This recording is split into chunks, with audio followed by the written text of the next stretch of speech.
마태복음 5장 38절에서 42절. 또 눈은 눈으로 이는 이로 갚으라 하였다는 것을 너희가 들었으나 나는 너희에게 이르노니 악한 자를 대적지 말라. 누구든지 내 오른편 뺨을 치거든 왼편도 돌려대며 또 너를 송사하여 속옷을 가지고자 하는 자에게 겉옷까지도 가지게 하며 또 누구든지 너로 억지로 오리를 가게 하거든 그 사람과 심리를 동행하고 내게 구하는 자에게 주며 내게 꾸고자 하는 자에게 거절하지 말라. 자, 이 세상 살아가면서 가장 어려운 일 중에 하나가 있다고 그런다면 뭐 여러 가지가 있겠죠. 그 중에 하나가 뭐냐면 사람들과의 관계입니다. 관계. 대인관계라고 그러죠. 그 어떻게 쉽든가요? 대인관계? 네, 어렵습니다. 왜 그러냐면 사람마다 다르거든 다. 똑같이 적응해서 되는 게 아니야. 어떤 사람은 이게 통하는데 어떤 사람은 전혀 그게 안 통하거든. 그래서 성격도 다 다르고 취미도 다르고 인생관도 다르기 때문에 대인관계는 딱 하나로 답이 나오질 않습니다. 어려워요. 뭐 그렇다고 해가지고 우리가 또 관계를 다 끊고 살 수 있는 것도 아니고 어차피 누군가 더불어 살아가야 되지 않습니까? 혼자 살 수는 없거든요. 예, 우리 그리스도인도 마찬가지입니다.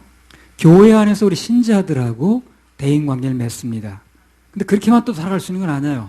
밖에 나가면 안 믿는 사람과 불신자들하고 또 관계를 맺게 되잖아요. 어쩔 수 없이 대인관계는 맺게 되는데 그럼 우리 그리스도인들이 어떤 원리를 가지고 대인관계를 맺고 살 것인가, 그런 얘기입니다 오늘. 그래서 오늘은 이 본문에 나와 있는 대로 그리스도인의 대인관계, 그런 제목으로 말씀을 보도록 하겠습니다.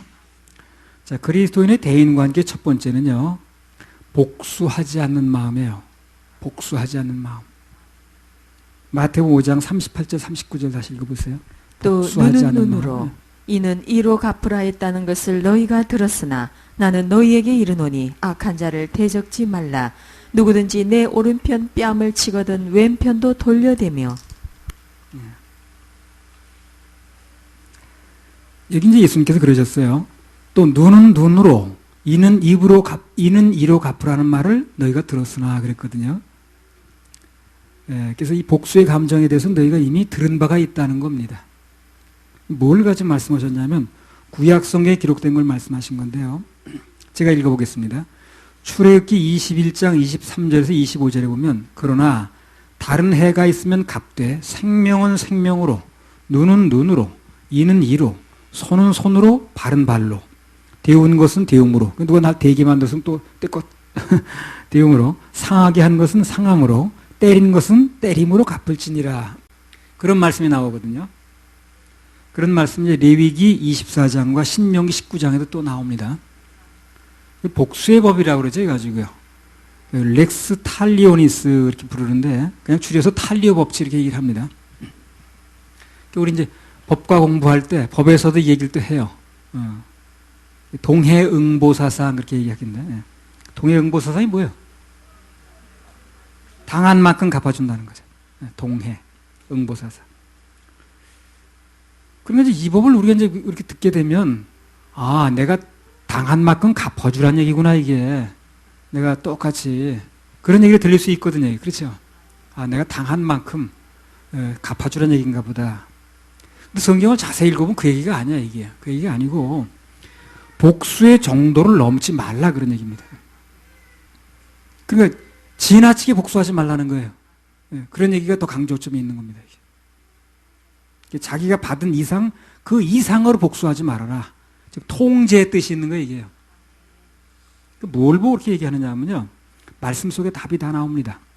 레위기 19장 18절 한번 읽어보세요. 원수를 갚지 말며 동포를 원망하지 말며 이웃 사랑하기를 내 몸과 같이 하라. 그렇죠. 나는 여호와. 원수를 갚지 말라고 그랬죠. 갚지 말라고 그랬죠. 잠언 24장 29절.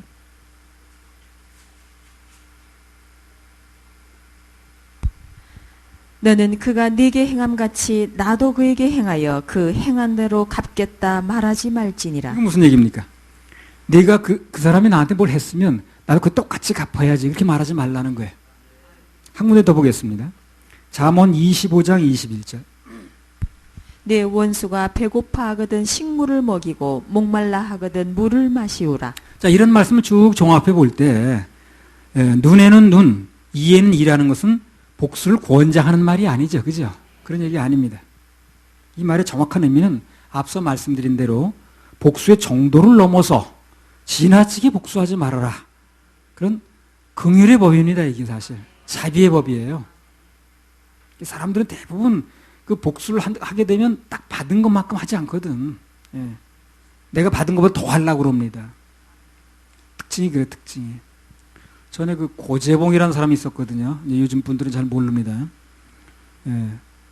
한 60년대에 살았던 사람은 고재봉이라고 있었는데, 상관이 자기는 기합 줬다고, 그죠? 기합 줬다고, 그 일가족을 전체를 몰살해 버렸잖아요. 우리 군대 가니까 뭐 도끼 들고 담 넘는 고재봉 노래가 있더라고. 고참들이 그걸 부르더라고. 난 무슨 노래인가 했더니. 상관이 기합 줬다고 그렇게 했어요. 하만 같은 사람은 어떻게 했습니까? 구약성에. 자기한테 인사 안 했다고. 그럼 그 사람만 벌을 주든가 어떻게 하면 될 거 아닌가? 아니야. 그거 가지고 안 돼. 그 민족, 어디 민족인데 저 사람이. 다민족 국가니까. 유대인이라고 그러니까 그러면 아주 민족 전체를 쓸어버려 그냥. 그러니까 동해응보 사상이 아니지. 받은 것보다 몇 수십 배 돌려주겠다는 거죠. 그런 심리가 있기 때문에 사람들이. 그래서 그 통제를 하는 겁니다, 이게. 그럼 아주 하지 말라 그러면 어떡할 거예요, 사람들이? 받아도 그냥 참고 살아 그러면. 그건 안 됩니다. 왜냐하면 이건 성령님의 능력으로 되는 거거든. 자기가 받은 것보다 더 복수하려는 게 인간의 본능인데 예수님께서는 이제 거기에 대해서 이제 아주 어려운 욕을 하나 하셨어요. 뭐라고 말씀하셨나요? 복수하지 말 것은 물론이고 한 걸음 더 나가서 오른쪽 이쪽인가? 오른뺨을 맞았으면 왼편 뺨도 돌려대라는 거예요. 참 어려운 말이죠. 이거 어려운 말입니다. 오른뺨을 맞았는데 왼뺨도 돌려대라. 이 말씀을 어떻게 설명해야 될 것인가 고민을 했습니다. 이걸 어떻게 설명해야 되는 것인가. 그런 사람을 본 적이 없는데.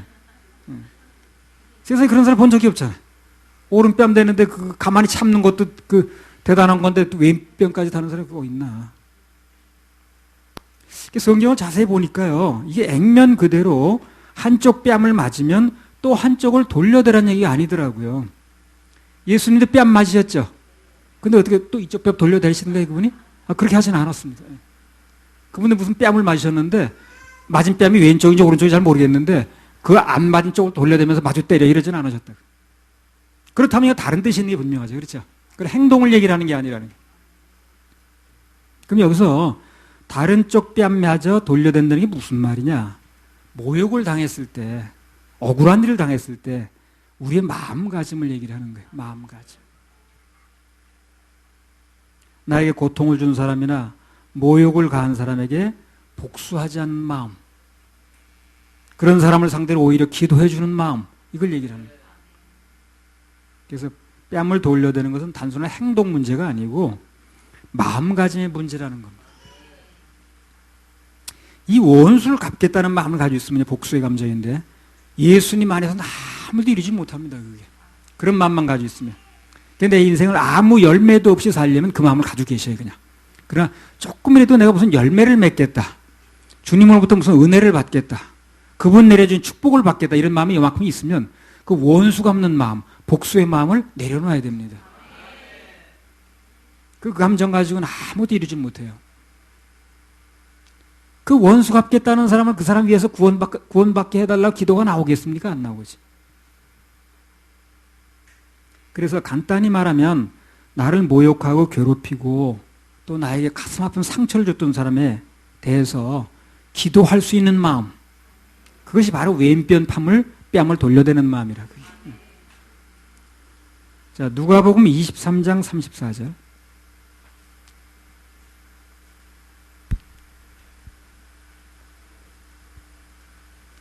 이런 사람에 대해서 무슨 기도를 어떻게 할 것인가 하느냐. 오늘은 나오지 않아요. 다음 주에 원수에 대한 얘기할 때 또 나오니까 그때 자세히 또 말씀드릴게요. 누가복음 23장 34절. 이에 예수께서 가라사대 아버지여 저희를 사하여 주옵소서 자기의 하는 것을 알지 못함이니이다 하시더라. 저희가 그의 옷을 나눠 죄비 뽑을세. 자, 어떻습니까? 뺨을 때리고 옷을 벗기고 채찍질하고 그런 사람을 상대로 예수님 뭐라고 그러셨어요? 저들을 사하여 주옵소서 하는 거 알지 못하고 그러는 거니까.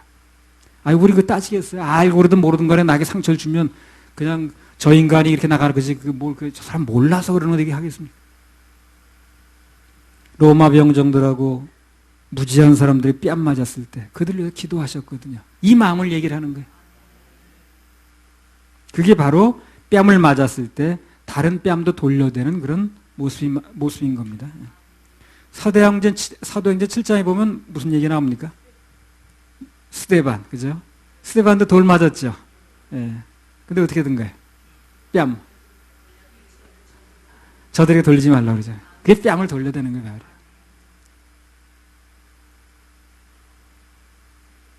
그래서 아무튼 간에 복수 감정을 가지고 사람들을 대하면 거기서는 아무것도 얻어낼 수가 없고 또 아무 일도 일어나지 않습니다. 예.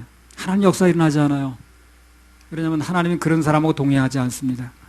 당신의 이 스타일하고 안 맞아요. 그게. 보복 감정을 가지고 있으면 그 사람을 오히려 그 보복 감정을 가지고 있는 사람이 더 잘되게 만들어요. 예. 나는 점점 수렁으로 빠지고. 그래서 손해 안 볼래도 어떻게 됩니까? 손해 안 보기 위해서라도 그런 감정은 내려놔야 돼. 그 감정 가지고 있으면 상대방은 점점 잘 돼. 나는 점점 수렁으로 빠져들어. 그래서 로마서 12장 21절에 보면 악에게 지지 말고 선으로 악을 이겨라 그랬거든요. 그러면 나에게 모욕감을 주고 상처를 주고 괴롭히는 사람에서 기도하면 무슨 일이 벌어지는가? 예, 뺨을 치는 사람에게 뺨을 돌려대는 거 똑같다고 그랬죠, 그게요. 그 다음에 무슨 일이 일어나느냐는 거죠. 그렇게 되면 하나님께서 그 상대방에게 두 가지 중에 한 가지 현상이 일어나게 만들어 주세요. 예. 그 상대가 예수님 믿고 구원받게 만드시든가 아니면 철저하게 안 되게 하시든가 두 가지 중에 한 가지 현상이 일어나는 거예요.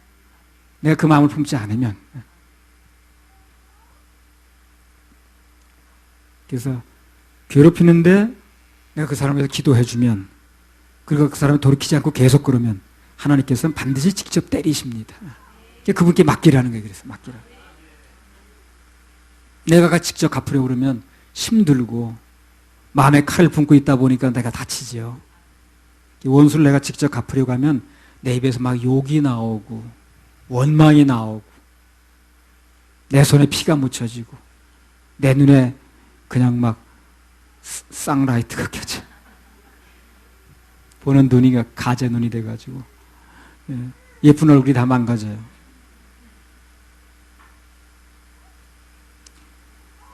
그리스도의 본 모습이 아니거든 그게. 그래서 하나님께서는 우리 하나님의 자녀들이 그런 볼상사나운 모습이 되길 원치 않는 거예요. 예쁜 모습으로 살길 원하는 거예요. 난 네가 그런 모습으로 바뀌는 걸 원치 않는다. 내가 다 알아서 해줄 테니까 너는 좋은 모습으로 그냥 있어 그냥. 아예 내가 누가 복숭이 붙어가지고 그 왼수네 그냥 놔두면 이러고 돌아다녀 봐요. 그 모습이 얼마나 추하겠습니까? 그렇잖아요. 네. 나는 그래서 당연히 그래서 그러다 하지만 그걸 보고 있는 사람 마음이 어떻겠냐고. 그 인간 내가 내버려 두나 봐 그냥. 아주 내가 그냥 눈에 확 들어가기 전에 어떻게 되나 볼 것. 이러고 돌아다니면 상대가 볼 때 그 눈에 어떻게 보이냐는 거죠. 하나님의 자녀로서의 그 모습이 없어지는 거거든. 그런 모습이 되는 걸 원치 않는 거예요. 하나님께서. 그래서 원수 갚는 것은 하나님이 쥐도 새도 모르게 깨끗하게 휴유증 없이 해줄 테니까 너희는 사랑하고 용서하고 아끼고 인심 쓰고 그렇게 해달라는 거예요. 험한 일은 예수님이 다 하시겠다는 거예요. 굳은 일은 내가 도맡아 살 테니까 너희는 인심 쓰고 생색내고 그런 것만 네가 해. 참 감사하죠. 참 감사한 거예요. 그렇잖아요. 그 반대가 됐으면 어떡하겠어요. 그래. 내가 사랑하고 인심 쓰는 거 내가 할 테니까 원수 갚는 네가 해. 그러면 우린 맨날 그거 하고 다녀야 돼.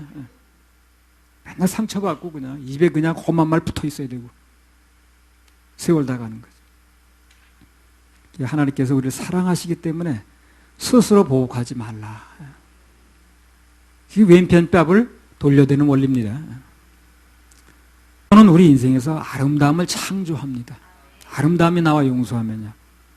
용서할 때 아름다움이 있고요. 빛이 납니다. 빛이. 복수심이라는 건 인생 자체를 점점 파멸을 몰고 들어갑니다. 옛날 그 무협지 같은 건 보게 되면 옛날 무협지 많이 봤어요. 재밌어서.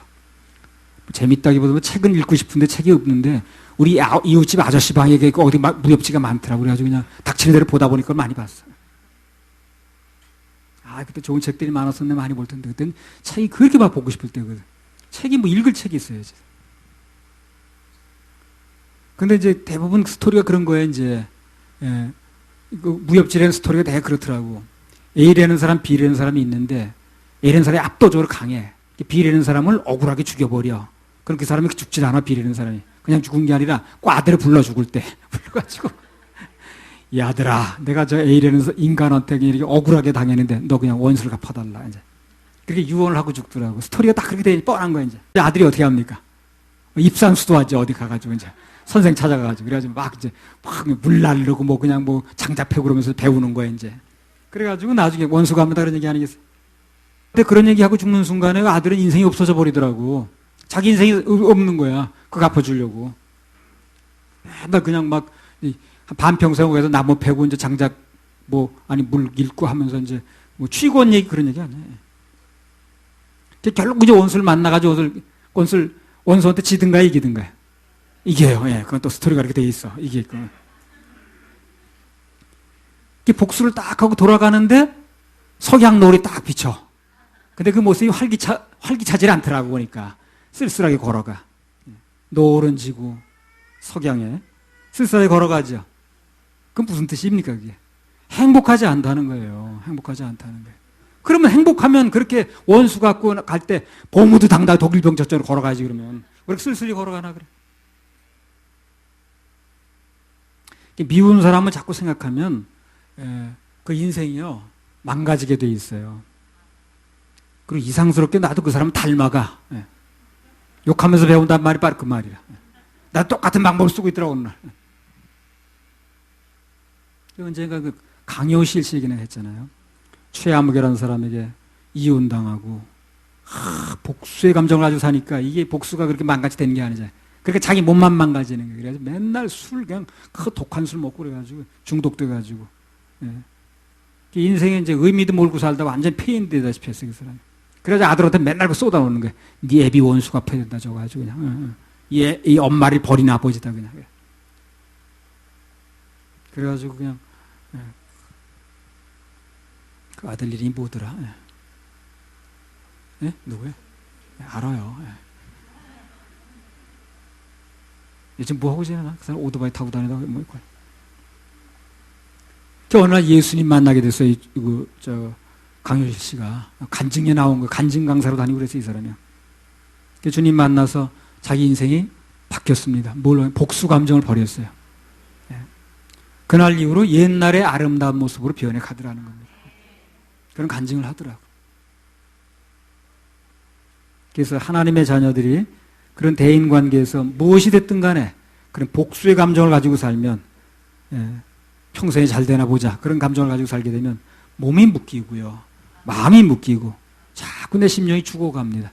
어딘지 몰래 끌고 잡아다녀요 자꾸 그게. 나는 이제 그런 걸 이제 터득하고 나서 가능하면 내가 무슨 그런 감정을 안 가지려고 그래 내 마음속에. 옛날에 그 아버지에 대한 원망도 약간 가지고 그랬었는데 그런 건 그 원망이 뭐고 다 이제 내려놔지니까 이제 얘기가 나오기 시작하거든. 나 아버지 얘기 안 하고 살았습니다 어디 가서. 근데 그런 감정이 이제 내려놔지니까 이제 얘기가 좀 나오더라고. 뭐 남 얘기해도 타는 거야 이제. 뭐 비 내리는 호남선이 어쨌든 그나 옛날 그런 거 전혀 안 했습니다. 그 감정이 나한테 있을 때. 몸도 묶이고 마음도 묶이고 시들시들해지는 거예요. 전도도 그렇습니다. 막 그냥 화내고 막 그러면요 전도 끝이에요 그거요. 그 다음에 떼미진 다음에 아무리 좋은 얘기해도 이제 떠나간 절차야. 참고 인내하면 조금 어렵지만 그러면 하나님께서 직접 일하시는 걸 보게 됩니다. 모든 건 시간 싸움이라고 보면 돼요. 시간 싸움. 시간 싸움입니다. 그 사람과의 싸움이 아니에요. 시간과의 싸움입니다. 조금 기다리면 돼요. 그럼 주님께서 다 일하십니다. 나중에. 일하시려고 지금 그러시는 거예요. 훗날 시간이 가고 세월이 가면 언젠가 사람들이 우리의 진심을 알게 되는 날이 오는 거예요. 감사하다고 살해하는 날이 올 수 있습니다. 잠언 31장에 보면 현숙한 여인은 어떻습니까? 후일을 웃는다고 그랬어요. 후일을. 마찬가지입니다. 후일에 일하실 것을 믿고 하나님께서 웃으면 정말로 웃을 일이 벌어지는 거예요. 우리는 세상 사람들 속에 없는 그 무엇이 있다는 걸 보여줄 필요가 있어요. 그게 진정한 믿음이 있는 겁니다.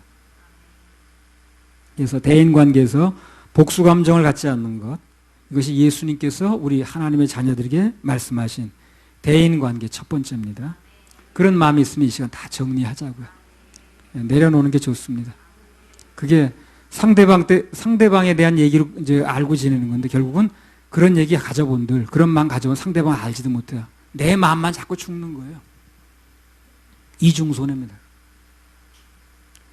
우리 그리스도인의 대인관계 두 번째는요, 권리를 주장하지 말라는 거예요. 매사에 시시비비 가리지 말라는 겁니다. 마태복음 5장 40절. 또 너를 송사하여 속옷을 가지고자 하는 자에게 겉옷까지도 가지게 하며. 이 속옷이라고 이렇게 나왔는데 영어로 키톤 그래가지고요. 뭐 무명, 아마 긴 옷으로 속에 받쳐 입는 옷이거든요. 아주 가난한 사람도 한 번을 갈아입을 옷은 가지고 다녀요. 속옷을. 근데 당시에 또 이스라엘 사람들이 겉옷 얘기가 나왔는데, 겉옷은요 아주 이 자기 몸체보다 크게 만들어요. 일부러. 담요 같은 외투용인데 낮에는 겉옷으로 그냥 헐렁하게 걸치고 다닙니다. 밤에는 뭘 쓰냐면 덮는 이불로 써요. 그걸요. 당시 대부분의 보통 사람들은 아주 부자가 아닌 이상 한 벌 가지고 다녀요. 겉옷은요. 출애굽기 22장 26절 27절 한번 읽어보세요. 출애굽기 22장 26절 27절. 네가 만일 이웃의 옷을 전당 잡거든 해가 지기 전에 그에게 돌려보내라. 그 몸을 가릴 것이 이뿐이라. 이는 그 살의 옷인즉 그가 무엇을 입고 자겠느냐. 그가 내게 부르짖으면 내가 들으리니 나는 자비한 자임이니라. 자, 겉옷은 이튿날까지 저당 잡을 수 없다고 그랬죠. 왜 그렇습니까? 한 벌밖에 없습니다. 한 벌밖에. 겉옷을 한 벌밖에 없는데 겉옷을 주라 그런 건 뭐예요 지금요? 다 주라는 겁니다. 다 주라는 거. 송사가 지금 권리 주장하는 건데, 속옷을 갖겠다고 송사하는 사람에게 겉옷과 주라는 얘기는 간단히 말하면 내 권리를 시시비비 주장하지 말라는 거거든요. 권리에 집착하지 말라 그런 얘기는 거예요. 권리 주장하면 싸움이 나게 돼 있거든. 가정이 됐든 사회가 됐든 행복이 없습니다. 우리나라도 지금 권리만 주장하다 보니까 전 세계에서 행복 지수가 밑에서 기어요. 밑에서. 우리나라가 먹고 살만한데도 그래요. 우리나라보다 좀 못 사는 저 뭐 비읍나라 또 이응나라 뭐 있더라고. 그런 나라도 행복하대. 근데 우리나라 먹고 살만한데 이상한 행복 지수가 없다는 거예요. 너무 권리 다툼을 해서 그래. 따지고 살다 보니까. 뭐 요구하는 사람은 그 마음의 평화가 없거든. 맨날 불만이야. 더 달라고 그러고, 뭐가 부족하다고 그러고, 뭐가 틀렸다고 그러고. 이 얘기는 이제 권리 주장하지 않으면 맨날 손해만 보란 얘기인지 그런 얘기가 아니고요. 내 권리를 내가 주장하지 않으면 주님이 찾아주시겠다는 얘기라는 거예요. 아브라함 보세요. 네가 동으로 가면 난 서로 가고, 네가 서로 선택하면 나는 동을 선택하겠다. 손해봤습니까? 아니, 손해보지 않았어요. 네, 주님께서 찾아주셨습니다. 내가 하려고 그러면 되지도 않고 맨날 얼굴 붉혀야 되고 잘 찾아지도 않는데 주님께 맡기면 결국 주님께서 가장 좋은 곳으로 찾아주신다는 거예요. 그분이 일하신다는 얘기를 이렇게 표현하는 겁니다. 겉옷을 달라고 그러면 겉옷과 주라고 명령하신 분이 예수님이시기 때문에, 그분이 살아계시기 때문에 그분만 바라보면 절대 망하지 않는다는 거예요. 선이 악을 이기는 것입니다. 사랑은 반드시 미움을 이깁니다. 정의가 불의를 이긴다는 게 당연한 겁니다. 그래서 하나님 안에서는 지는 것 같이 보여도 다 이깁니다. 절대 지는 것으로, 손해보는 것으로 그래 끝나진 않아요. 반드시 승리합니다. 그 초대 그리스도인들이 피해만 당하고 산 것 같아도요, 끝내는 그 거대한 로마를 이겼거든. 예수님 힘없이 당한 것처럼 보였죠. 그렇지 않아요. 세상을 이기셨습니다. 세상을 이기신 분이 그분밖에 없어요. 예수님 한 분밖에 없어요.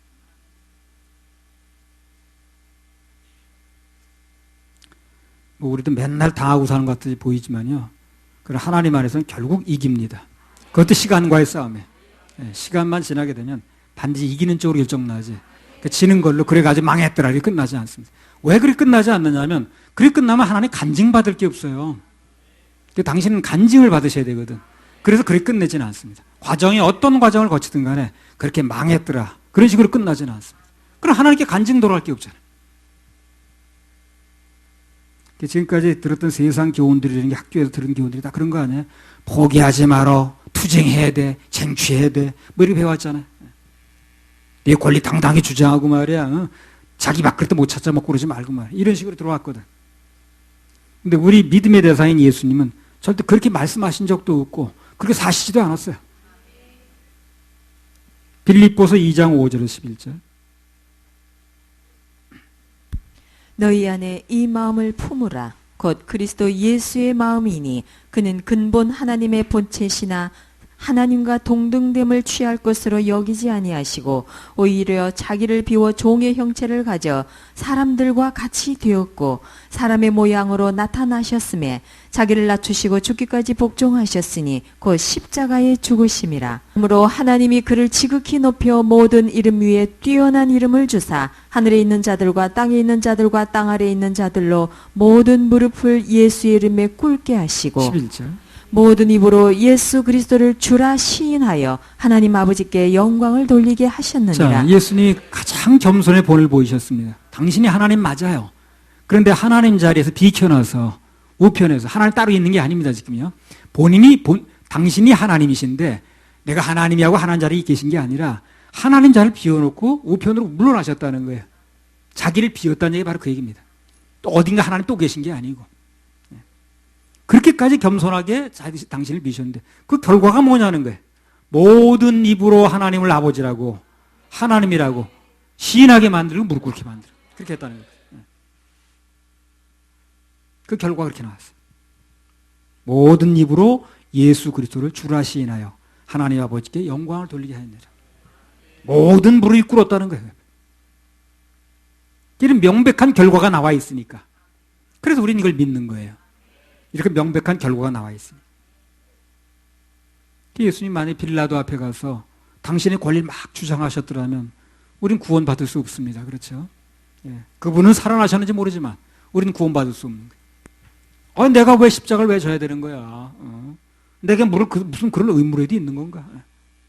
그럼 우리는 글쎄 그분 말이 맞습니다만 우리는 구원이 안 되는 거예요. 그러면 지옥을 면할 수가 없는 거예요. 그래서 우리가 맨날 그 대인 관계에서 우리 권리 주장한다고 그러면, 그럼 어떻습니까? 사람들이 구원받을 수 없어요. 예수님 아무 십자가를 질 의무가 없으셨지만, 당신 권리 주장하지 않았거든요. 하나님과 우리 온 일을 화해시키셨잖아요. 화해자가 되려면 권리 요구를 접을 수 있어야 된다는 거예요. 이거는 인간의 노력 가지고 무슨 그렇게 살아라는 얘기를 강조점이 있는 게 아니고요. 그렇게 하시면 하나님의 일하심을 본다는 거예요. 내가 방금 말씀드렸잖아요. 그렇게 내가 합법적인 권한이 있어도 양보했더니 하나님께서 그 사람들 그거 가져가서 쓰레기 처치해 넣어가지고 애먹었다고 그러지만 나는 새 것으로 다 바꿔주셨거든. 그리고 내 인생이 그 뒤로 나빠지지도 않더라고. 평생 간증거리 있고. 그잖아요? 사실이니까. 권리 주장하게 되면 냉랭해지고요. 사랑도 없어지고 마음에 상처받고 그냥 계산적이 돼버리고 권리를 접어두는 것만큼 기적이 일어납니다. 기적은 뭡니까? 하나님이 일하심이 기적입니다. 조금 양보하면 조그만 기적이 일어나는 거고 많이 양보하면 많은 기적이 일어납니다. 할렐루야. 우리 하나님께 박수 올려드려요. 자, 세 번째 보겠습니다. 그리스도의 대인관계. 세 번째, 자원하는 마음으로 하라는 거예요. 자원하는 마음.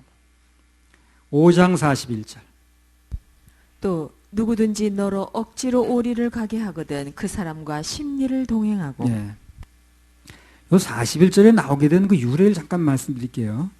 강제로 오리를 가게 하는 법이 있었어요. 옛날에. 이게 무슨 법이냐면, 조금 거슬러 올라가면 고대 페르시아라는 나라가 있었거든요. 식민지 나라에게 적용하는 법이었어요, 이게. 억지로 가게 하다라는 이 동사가 여기 뭐 그 사전 찾아보니까 앙가레우 에인 그런 말을 쓰던데 그 페르시아 말로 급한 사역이라는 뜻이라고 그래요. 예. 이제 그 대제국을 이루는데 그 페르시아 사람들이 물론 강한 군대가 있었지만 이게 뭐가 특징이냐면 빠른 우편 제도가 있어요, 이 사람들이. 신속한 우편 제도가 있어가지고 소식이 빠른 거야. 예. 정보가 아주 빨라. 오늘날 말로 통신망이 잘 돼 있었던 거예요, 이게. 전쟁에 통신망이 중요하거든요. 이게. 그렇죠. 유선망이, 무선망이, 통신망이 중요하잖아요. 이게 너무 잘 돼 있었던 거예요. 그래서 모든 하루길 되는 거리마다 이 파발역을 다 세워놨습니다. 그 사람들이. 그래가지고 거기다 최고의 속도로 뛰어가지고 이제 계속 그렇게 유지할 수는 없으니까 이제 하루역 되는 데마다 계속 바꿔 타게 하는 거예요. 그래가지고 순식간에 막 소식이 전하게끔 어디 뭐 전선이 어떻게 됐다 그러면 저걸 빨리 병력을 이동시켜야 되는 그 기동력이 있는 거예요. 그래가지고 이제 그게 파발 그 사람들이 어떻게 이제 무슨 일이 생길 수 있잖아요. 그럼 강제로 동원을 하는 거예요. 그 식민지 이거 아무나 파발꾼의 문제가 생기면 아무나 징집해가지고 강제로 물자도 제공받고 다음역까지 가게도 만들고 그렇게 하는 겁니다. 억지로 오리를 가라는 말의 근본은 식민지 사람으로 말미암아 물자나 압력을 억지로 제공받는 데 나온 말이라 이게. 강제 징용한다는 말을 그대로 써먹어버린 거예요. 그래서 우편 배달, 뭐 지문받는 걸 아주 강제로 오리까지 가게 하는 거예요. 그 십자가 지고 가실 때 예수님 지고 가실 때 그 누구더라 그 사람 이름이? 구레네 시몬 강제로 지게 하죠. 그게 왜 그러냐면 그 십자가 형을 집행해야 될 시간이 따로 정해진 거예요. 그 시간까지 예수님 너무 병약하니까 못 가시는 거예요. 약하신 데다가 그분이 무슨 아령 운동을 하셨겠어요? 무슨 뭐 육체미 운동을 하셨겠어요? 아주 굉장히 약해졌습니다. 다른 강도는 매달아 가지고 막 이틀이 걸려도 안 죽으니까 다리 강제로 꺾고 그랬어요. 근데 예수님 바로 돌아가셨어요. 막 그런 데서 채찍에 맞고 그러니까 이제 이분이 그냥 잘 뭐 걷질 못하는 거예요. 제 십자가 못 박아야 될 시간까지 그 시간이 못 가게 생겼으니까 강제로 다 이제 동원했잖아요. 구레네 시몬 같은 사람. 강제 차출권이라. 근데 이제 그걸 배경으로 하신 말씀이라 이게. 오늘 예수님 명령은 오리를 요구하는 자에게 기쁘게 심리를 가주라는 거예요. 자원하는 마음을 해주라는 겁니다.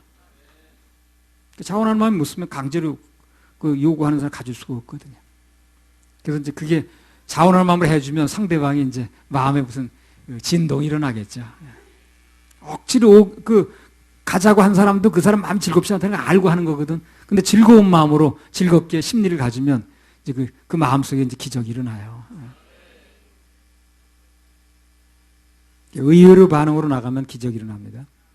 깐디라는 사람이 이걸 응용했다고 그래요. 그래서 인도 독립할 때 막 영국 경찰이 막 곤봉으로 때리고 막 그랬잖아요. 채찍으로 때리고. 그래서 이 사람이 끝까지 주장한 게 뭡니까? 비폭력. 그게 대영 제국이 거기 손을 들었잖아요. 아주. 그러니까 이게 이 원리를 믿고 적용한 사람은 다 성공하더라고. 이 원리. 이게 안 되는 얘기가 아니에요. 반드시 성공한 얘기예요. 이 원리를 깐디가 믿었어요. 이 얘기를요. 그래가지고 그렇게 때리고 곤봉으로 때리고 채찍질해도 절대 비폭력으로 나가라. 결국 대영 제국이 무릎 꿇었어요. 인도한테. 힘이 모자라 딸린 게 아니에요. 그래서 이거는 주님의 명령은 시행하면 다 증명된 겁니다. 나도 이걸 증명한 삶을 한번 체험해 봤으니까. 직장 생활에서도요, 그냥 월급 받는 것만큼 하려고 그러지 마시고, 그럼 세상 사람하고 다를 바가 없으니까, 좀, 그보다 내가 더 한다 하는 마음으로 이렇게 하셔요. 그러면 그거 다 그 사람이 뭘 갚아줄 것 같지 않아도요, 주님께서 어느 형태를 통해서든지, 누굴 통해서든지, 결정적인 순간에 다 갚아주십니다. 그리고 갚아주시면 여기 나와서 간증 좀 해봐요. 교회에서 자꾸 간증이 나와야 되거든. 그렇게 안 살면 간증이 안 나오는 거예요. 그렇게 여러분들이 살아줄 때 간증이 나옵니다. 하나님이 이렇게 하셨다고. 그건 교회가 힘이 나는 거 아니겠어요? 우리 언행을 통해서 어쩌든 예수님의 빛을 드러내야 되는데, 뭐 직장사 한 번 시키면 기쁨으로 두 번 한 번 해봐요. 그럼 무조건 성공하니까. 그 사람이 날 성공시킨 게 아니에요. 주님이 날 성공시키는 겁니다. 사람 눈에도 물론 들겠지만 중요한 것은 하나님께서 그 모든 걸 다 보고 계시다는 거예요. 그래서 은밀한 중에 보시는 그분이 갚아주신다는 겁니다. 우선적으로 도와주세요, 그런 사람. 이것이 예수님 명령 속에는 비밀입니다. 가정에서도 한 가지 요구하면 기꺼이 두 가지를 좀 해보세요. 그러면 그 가정은 가정싸움이 일어날 리가 없습니다. 가정 부흥이 안 해도 됩니다. 예수님 명령이 황당한 명령이 아니라니까 이게. 나 자신을 살리는 명령이고 가정을, 나라를, 교회를 살리는 신비하고 능력 있는 명령입니다. 이게. 그래서 그분의 명령만 따르면 기쁨이 오고 즐거움이 샘솟는 거예요. 그래서 오리를 가자면 십리를 가라는 이 예수님 말씀은 결국 우리 인생에 기쁨을 주려는 의도예요. 정말 간증거리를 주려는 의도입니다. 그래서 이렇게 정말 순종하는 사람은 그 인생에 놀라운 일을 경험하게 됩니다. 행동의 문제가 아니라 마음의 문제입니다. 차원한 마음의 문제. 자, 대인관계 마지막 네 번째입니다. 청지기 정신으로 사는 거예요. 청지기 정신. 5장 42절. 내게 구하는 자에게 주며 내게 꾸고자 하는 자에게 거절하지 말라. 네. 내게 구하는 자에게 주며 내게 꾸고자 하는 자에게 거절하지 말라. 자, 그럼 누가 나한테 돈을 꿔달라고 그럴 때 어떻게 할 것인가? 이게 참 어려운 문제네. 누가 나한테 돈 꿔달라고 그럴 수 있잖아요. 이거 오해 소지가 있을까 몇 가지 말씀을 먼저 드리면요. 자, 어떤 사람이 나한테 도움을 이제 요구해가지고 내 도움을 줄 때는요. 그 도움을 받은 결과가 그 사람에게 어떻게 나타날 것인가. 그걸 생각해 볼 필요가 있어요. 내가 누구의 도움을 줬는데 그 도움을 받은 결과 그 사람한테 어떻게 나타날 것인가. 쉽게 말하면 누군가에게 내 돈을 줬는데 그가 그 돈을 어떻게 쓸 것인가에 대해서 좀 생각해 볼 여지가 있다는 거지. 그래서 준 사람도 책임이 있어요. 그 내가 준 돈으로 그 사람 틀림없이 죄 짓는 데 쓸기 뻔해. 근데도 줬다 그러면 문제가 되겠죠, 그죠? 예. 그런 의미에서 보면 과거에 정권에서 그 북한에다 막 퍼줬죠, 그거야. 그거 생각 좀 하고 했어야 되는 거예요, 그거야. 그래서 그 사람은 뭐 했어요, 결국? 그 돈 가지고 그 핵폭탄 맞는 거밖에 더 있나? 그러니까 도와주는 건 좋다니까요. 생각을 좀 했어야 되는 거예요, 그거예요. 예. 참, 그런 사람이 지도자들은 문제예요. 그 생각 없는 사람들. 미국에서는요, 청교도 정신을 가진 사람들은요, 거지가 오면 대부분 현금을 주지 않는답니다. 현금으로 도와주면 그거 가지고 그냥 마약이나 하고 술 먹고 그럴 수 있으니까 배고픈 사람 식당으로 데려가 밥을 사준대. 밥값을 내준대. 그리고 옷 없는 사람은 직접 옷을 한 벌 해주든가 못을 주든가 하지 현금으로 도와주지 않는답니다. 사기꾼이 돈 꿔달라 그러면 어떻게 해? 돈 꿔주면 안 되지. 범죄를 부추기는 거 아니야. 들리는 말에 하면 직업적인 거짓이 있대요. 어디 여의도 무슨 교회에서 다 거지 해가지고 동냥하고 일부 예배가 끝나게 되면 부지런히 차를 타고 어디 가더래. 예. 어디 가나더니 영락교회 앞으로 나타났더래. 근데 옮길 때 자가용 타고 다니더래. 좋은 차. 그랜저. 시간에 맞춰야 되니까 그 사람들이. 예. 시간에 맞춰야 되니까. 그러니까 다 스케줄 꿰고 있는 거야. 예, 빨리. 예, 밟아.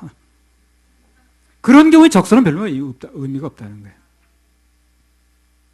하나님께 의뢰하는 게 목적이 아니고 돈이 목적인 경우 그런 사람은 우리가 도와주면 안 됩니다. 하나님 의뢰하게끔 만들어줘야지 거기다 막 줘서 될 일이 아닌 거예요. 올바른 지도 방법이 아닙니다. 또 한 가지는요. 도와줄 때는 내 분수에 넘치는 도움을 주면 안 돼요. 예를 들면 남 돈 빌리는데 내가 보증을 서준다라든가 내 돈 있으면 꿔주든가 없으면 말든가 해야지 난 도움은 없는데 다른 사람 빌리는데 무슨 보증까지 서가지고 할 필요 그건 내 능력을 벗어나는 거죠. 분에 넘치는 행동입니다. 그거는. 그런 사람 치고 난 결말이 좋은 거 못 봤어. 다 나중에 문제 생겨. 아니 내가 있으면 꿔주고 없으면 많은 거지 왜 나도 없는데 다른 사람 재물을 꿔주는데 내가 보증을 쓰냐니까. 우리 교회는 절대 그런 사람 나면 안 됩니다. 도움은 어디까지 내 거 가지고 해주는 거예요. 예. 남의 거까지 보증서까지 서져가면서 그렇게 도와주는 게 그것은 월권이라 내 분수를 모르는 거예요. 다른 사람 피해 입히는 겁니다. 그런 경우에는 하나님께 도와주시도록 기도해 주면 돼요. 주여, 저 사람 저기 어렵다는데, 저 사람 어려운 게 정말 그런 사정이 맞다면 주님이 좀 도와주세요. 기도하는 문제지, 내가 나서가지고 나도 없는 사람이 보증서 주를 일이 아니라. 그래가지고 고통 겪는 사람이 한두 사람이 아니야. 교회에서 그런 일이 벌어지면 엄청 골치 아픕니다. 그러니까 오늘 예수님께서 꾸고자 하는 사람에 거절하지 말라고 하신 것은 분별 없이 무조건 꿔주라는 얘기를 하는 게 아니에요. 예수님께 강조하신 건 역시 마음의 문제입니다. 이거. 소유의식, 마음에 관한 말씀을 하시는 거예요. 주님의 그 강조점은 행동이 아니더라고 보니까. 행동 얘기를 하는 것 같은 결국 마음의 문제를 얘기를 하는 거예요. 뭐든지 다 마찬가지. 대부분 사람들이 전부 뭘 가져야만 행복하다고 생각하거든. 소유가 있어야만 행복하다고 그러거든. 타락한 인생의 본성이 그런 거예요. 근본적으로 주기보다 받기 좋아하고.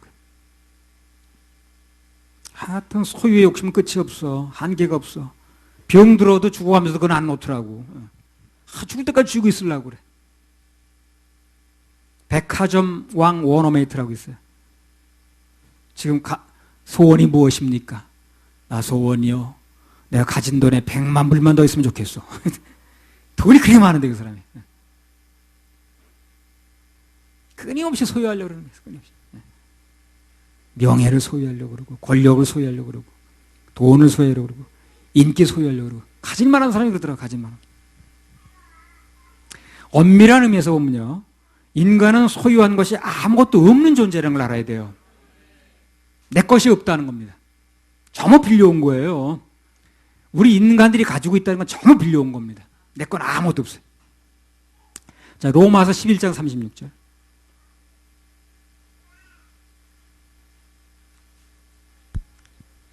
이는 만물이 주에게서 나오고 주로 말미암고 주에게로 돌아갑니다. 영광이 그에게 세세 있으리라. 만물이 어디에서 왔습니까? 주에게서 왔고 어디로 갑니까? 주님께 돌아가요. 우리 건 없는 거예요. 주님께서 와서 좀 빌려 쓰다가 그분께로 원임자에게로 돌아가는 겁니다. 그걸 우리가 알아야 돼요. 우리가 뭘 가지고 있다면 그걸 먼저 알고 있어야 돼요. 그래야 물질 관리가 돼요. 인생 관리되는 겁니다. 온대가 따로 있었고 원주인이 따로 있었고 지금 내가 관리하다가 나중에 언젠가는 원주인이 돌아갈다. 청지기 정신이라고 했잖아요. 청지기 정신. 모든 것은 하나님께로부터 온 것이기 때문에 일정한 시간이 지나면 주인에게 돌려줘야 됩니다. 창세기 2장 7절.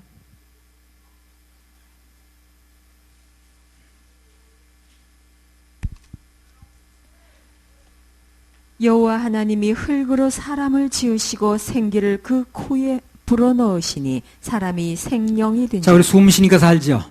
숨 못 쉬면 죽죠. 그 생기는 누가 불어넣습니까? 하나님께서. 그러니까 사람의 생명이라는 게 그분의 숨을 잠깐 빌려온 거예요, 우리가요. 임자가 어느 날 데려가면, 가져가면 죽는 거예요. 뭐 간단한 겁니다, 그게. 우리의 쉬는 이 숨이 하나님께부터 빌려온 거라니까요. 원래 우리 게 아니야, 이게요. 우리가 숨 만들어낸 사람이 아니에요. 그분이 불어 넣어준 겁니다. 잠깐 빌린 거예요. 그 사람이 빌려서 쓰다가 하나님께서 어느 날 도로 가져가시면 임자가, 그러면 그 사람은 죽는 거예요. 오늘인지 내일인지 정확히 모르지만 언젠가는 그분께 돌려드리는 겁니다. 그게 우리 인생이라니까요. 숨을 빌려 쓴다는 걸 모르더라고, 사람들이. 자기 건 줄 알아. 내가 숨 쉬니까 난 줄 알아. 그럼 평생 쉬어야지, 왜? 왜 죽습니까? 계속 쉬어야지, 내 것 같으면. 그렇잖아요. 아니, 내 것 같으면 내가 계속 쉬어야지. 왜 못 쉬는 때가 왜 오냐니까. 몇 천 년이고 만 년이 쉬어야지, 그럼. 내 것 같으면. 내 게 아니니까 그렇게 안 되는 거예요. 어느 날 빌려 쓴 겁니다, 그게. 예. 모든 인간은 다 하나님부터 숨을 빌려 쓰고 있는 거예요. 그리고 돌려가면서 써요. 그래서 내가 내 입에서 나온 숨을 나만 쓰는 게 아니에요. 여기 있는 사람이 돌려가면서 쓰는 겁니다. 돌려가면서 쓴다는 게 뭘로 증명됩니까? 그래서 지금 메르스가 전염되는 거예요. 숨이 돌려쓰기 때문에. 자기 숨 자기만 쓰면 절대 전염이 될 수가 없죠. 그렇죠? 아니, 그래요. 돌려 썼으니까 전염되는 거 아닌가. 그게 자기 게 아니라니까. 거기서 오는 숨을 내가 쉬는 거예요. 내게서 간신히 그 점에서 숨을 쉬는 겁니다. 자기 게 아니라니까. 자기 그럼 나만 쉬어야지, 그러면. 전부 빌려 쓰는 거예요. 빌려 쓰다가 어느 날 주님께서 주신 분이 도로 가져가면 없어지는 거예요. 그러니까 내 생명부터가 빌려 쓰는 거라니까. 근데 내 거라고 주장하면 안 되죠. 내 속으로 난 자녀들, 여러분 것 같습니까? 그렇지 않습니다. 초등학교만 가도요, 다 여러분 거 아니라는 게 실감이 납니다. 중학교만 들어가도 부모로 독립하려고 그래. 내가 가진 집, 자동차, 뭐 조그만 직위, 명예, 전부 내 거 아니에요, 그거. 다 두고 갑니다, 그거. 대통령 권력 좋죠. 5년 지나면 다 두고 가죠. 자기 거 아니에요. 전부 하나님 주시는 거예요, 그거. 그래 겸손해야 되고, 가지고 있는 동안 관리 잘해야 되고. 그러고 보면, 사실 따지고 보면, 전세나 월세 사는 사람이 가장 성서적인 삶인지도 몰라요, 그거. 자기 것이 아니라는 걸 알고 사니까. 그렇잖아? 아, 이거 내 거 아니야 하는 건 알고 사니까. 가장 성서적인 삶이야. 아, 그렇다고 집이 있는 사람들은 그냥 억지로 내기거나 그러지 마세요. 그건 아닌데, 내 게 아니라는 거 하는 거 살고 있는 게 중요하다는 얘기예요. 내게 꾸고자 하는 자에 거절하지 말라는 뜻은 한마디로 내 소유는 없다. 전부 너도 빌린 거다. 그런 얘기. 그것만 알아도 우리가 말하는 거, 행동하는 거, 처리하는 게 달라질 수 있어요. 전부 내 거라는 데서 문제가 생기는 거예요. 내 거라고 얘기하는 거 다 나도 빌린 거예요. 그거. 내 숨조차 빌린 거라니까. 그래서 우리 근본적으로 모든 걸 빌려서 사는 사람들이기 때문에 베풀면서 나누면서 살 필요가 있다는 거예요. 한 다다음 주쯤 6장 들어가면 구제가 나눔 얘기거든요. 그 얘기도 할 텐데 그때 뭐 자세히 좀 말씀하겠습니다만, 우리는 생명까지 하나님께 빌려서 사는 사람이라는 거, 매사가 내 것이 아니라고 생각하는 삶, 즉 청직의 삶이 우리가 이제 정상적인 대인 관계를 가는데 굉장히 중요하다는 겁니다. 시편 90편 10절.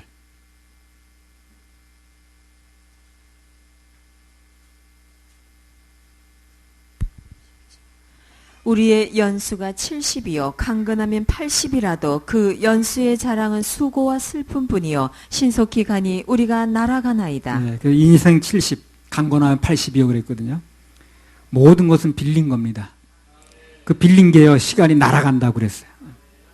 스키장에서 내려가는 속도로 날아갑니다. 그래서 하나님께 받은 게 전부 다 우리 받은 건데, 빌린 건데, 그 소유를 내 게 아니다 보니까 나만 가질 게 아니라 다 나누는 것입니다. 그게 정상이에요. 주려는 자세가 되어 있는 사람은 하나님께서 언제나 나눌 수 있도록 공급해 주시고 풍요를 주셔요. 주는 사람은 맨날 줄 게 있어. 받는 사람은 가만히 보세요, 여러분요. 맨날 받기만 합니다.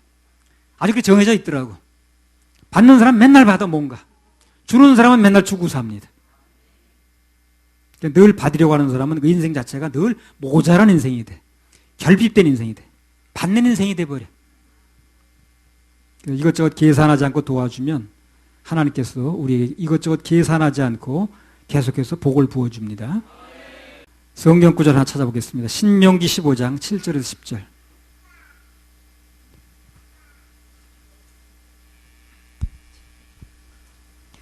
내 하나님 여호와께서 내게 주신 땅 어느 성읍에서든지 가난한 형제가 너와 함께 거하거든 그 가난한 형제에게 내 마음을 강팍히 하지 말며 내 손을 움켜 쥐지 말고 반드시 내 손을 그에게 펴서 그 요구하는 대로 쓸 것을 넉넉히 구워주라.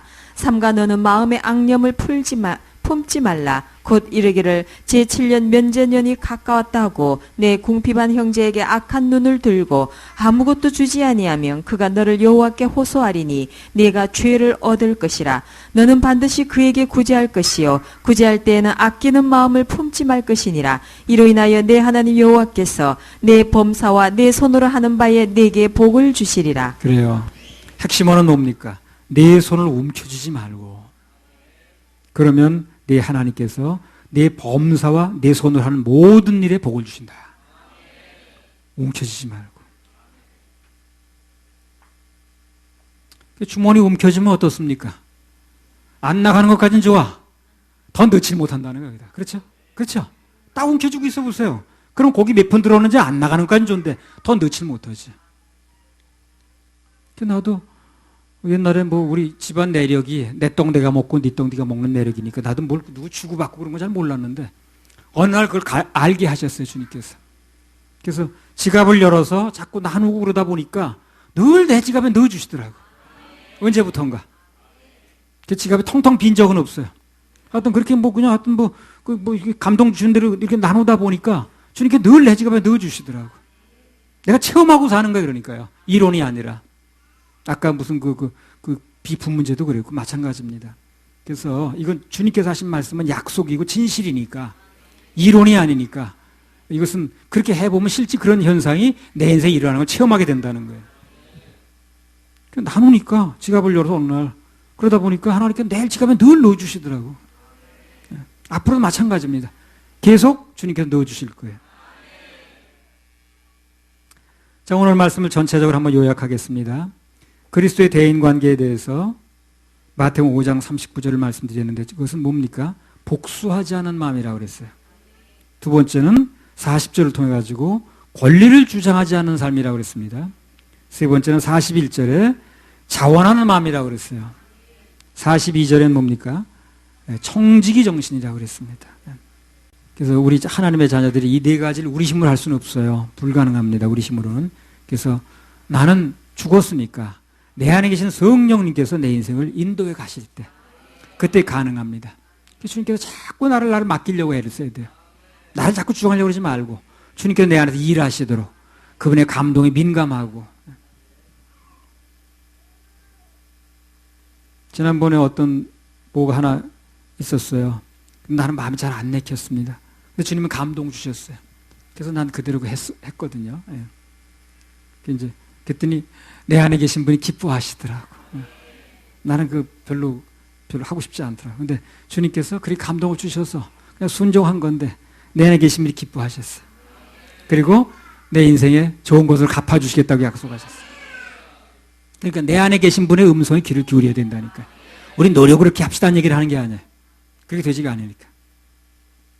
그래서 우리는 늘 그런 마음을 품고 그런 필요를 가지고 내 안에 계신 분의 음성에 민감해야 됩니다.